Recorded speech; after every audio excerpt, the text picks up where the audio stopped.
Assalamualaikum warahmatullahi wabarakatuh. Nah, selamat datang di pertemuan kita yang keempat ini tentang struktur kayu.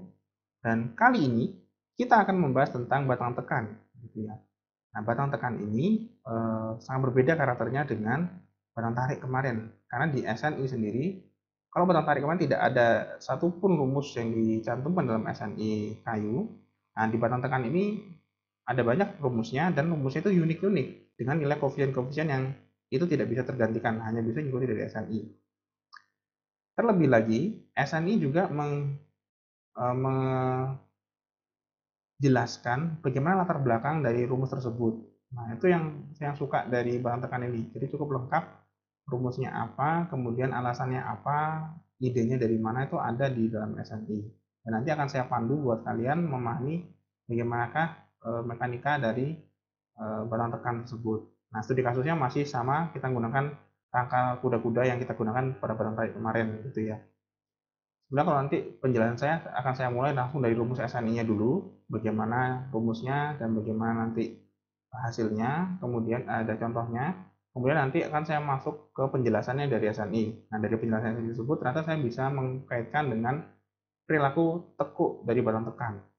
Karena itu jawabannya. Nah, penasaran bagaimana penjelasannya? Berikut ini adalah selengkapnya. Yang menjadi studi kasus kita masih sama seperti kemarin, adalah struktur rangka kuda-kuda kayu atap rumah seperti ini. Kalau kemarin kita sudah membahas yang batang tarik ini ya, batang tarik. Sekarang kita membahas batang tekan yang di atasnya. Nah, untuk elemen tekan dari SNI sendiri memberikan definisi semua elemen yang mengalami gaya tekan, entah itu bagian dari sebuah portal atau itu rangka batang, maka itu disebut dengan kolom. Jadi batang tekan sekalipun pada struktur kuda-kuda tadi itu oleh SNI disebut dengan kolom karena dia menahan tekan gitu. Nah, ini kita samakan dulu agar nanti kalau saya bicara kolom itu jangan terbayang sebuah kolom dari portal bangunan ya. Tapi kolom ini yang saya maksud adalah batang tekan gitu dari kuda-kuda kita. Klasifikasi kolom menurut SNI itu ada 3, ada kolom masif, kolom berspasi, dan kolom tersusun. Kolom tersusun ini adalah yang tersusun itu seperti kayu laminasi ya. Sedangkan kalau kolom berspasi dan kayu masif itu terbuat dari batang kayu gergajian. Yang masif itu adalah satu buah batang kayu, jadi bentuknya masif. Yang berspasi itu adalah gabungan dari beberapa batang kayu digabung jadi satu. Jadi kayak profil gabungan gitu ya. Nah, nanti kita akan membahas dua hal ini. Kayu yang masif dan kayu yang berspasi. Contoh dari kayu masif sederhana itu adalah pada struktur kuda-kuda kita seperti ini. Ini kan terdiri dari sebuah batang kayu gergajian ya, profil 8 kali 12 cm. Maka ini disebut dengan kayu yang masif sederhana. Sedangkan, oh ya, ini definisinya dari SNI. Jadi sebuah batang kayu masif ini itu memiliki misalkan dia ada batang-batang yang menempel sepanjang batangnya yang bisa menjadi pengaku lateralnya gitu. Nah, kalau pada rangka batang kita, rangka kuda-kuda kita, itu yang kayu diagonal ini gitu ya. Itu kalau misalnya kita buat sebuah kayunya dari ujung ke ujung, tapi kalau walaupun ini menerus, batangnya tidak terputus ya, tapi dalam struktur rangka kuda-kuda biasanya panjang batang tekannya itu adalah dari buhul ke buhul ini, bukan dari ujung ke ujung panjang fisiknya gitu ya. Jadi L1 di sini itu adalah panjang dari titik buhul ini ke titik buhul. Nah, seperti batang tarik itu, SNI hanya minta seperti ini kalimatnya. Gaya atau tegangan tekan secara serat aktual tidak boleh melebihi nilai desain tekan terkoreksi. Jadi kan seperti batang tarik kemarin, di batang tekan pun SNI menyarankan tegangan yang terjadi tidak boleh melebihi tegangan izinnya yang sudah terkoreksi.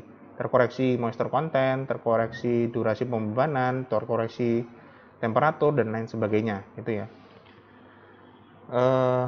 Yang berbeda adalah kalau pada elemen batang tekan atau kolom, pada SN ini lebih banyak rumusnya. Jadi kalau kemarin pada batang tarik ekstrim tidak ada rumus sama sekali di dalam SNI. Nah, pada batang tekan itu banyak rumusnya, dan yang saya suka adalah ada penjelasan bagaimana latar belakang rumus itu diturunkan. Wah, nanti akan saya bahas satu persatu. Nah, perhitungan gaya tekan yang terjadi harus didasarkan pada luas penampang neto. Nih ya, neto apabila penampang tereduksi terjadi pada bagian kritis. Nah, ini kata kuncinya ini. Intinya kata kuncinya adalah kalau bagian kritis itu terjadi pada penampang neto, maka nanti luas penampangnya harus mengikuti neto. Nah, bagaimana dengan struktur kuda-kuda kita tadi? Struktur kuda-kuda kita tadi itu kan seperti ini ya. Ini yang gordingnya, buhulnya, kemudian ada terjadi gaya tekan dengan profil 12/8, ada gaya tekan dari arah sana. Nah, maka batang tekan kita akan melendut ke arah luar bidang gambar seperti ini. Nah, gitu. Ini kalau saya gambarkan seperti tegangannya ya. Tegangannya yang terbesar itu justru di tengah-tengah. Kenapa terbesar di tengah-tengah bukan di ujung? Karena tegangan di tengah ini selain tegangan tekan, jadi dia juga ketambahan tegangan lentur akibat tekuk ini. Itu sebabnya penampang kritis pada batang tekan kita di kuda-kuda ini itu adalah yang bagian tengah, bukan di bagian buhul. Artinya, kalau kritisnya di tengah-tengah sini karena dia pusat tekukannya ini, maka ini disebut dengan penampang kritis dengan kondisi yang bruto. Kenapa? Karena di tengah-tengah sini kan kayunya masif, tidak ada lubang baut sama sekali gitu. Sehingga kondisi adalah penampang bruto. Nah, saya lanjutkan sini. Apabila penampang reduksi tidak terjadi pada bagian kritis, nah ini ya. Apabila penampang tereduksi tidak terjadi pada bagian kritis, maka FC harus dihitung berdasarkan penampang bruto. Berarti ini gitu. Lah, kalau seperti ini terus apa persyaratan ini, Pak? Gitu. Nanti ada saatnya, ada kondisi ketika ternyata bisa terjadi kondisi penampang neto ketika di tempat yang kritis. Gitu. Ada ternyata. Nanti saya contohkan. Nah, secara rumus, kalimat ini kalau kita buat rumusnya adalah seperti ini. Jadi tegangan tekan yang terjadi pada kayu tidak boleh melebihi dari tegangan izin dari SNI yang dikoreksi dengan faktor koreksi yang macam-macam itu. Jadi sama ya. Dengan tegangan tekan itu adalah P per A, gross. Nah, ini yang paling penting.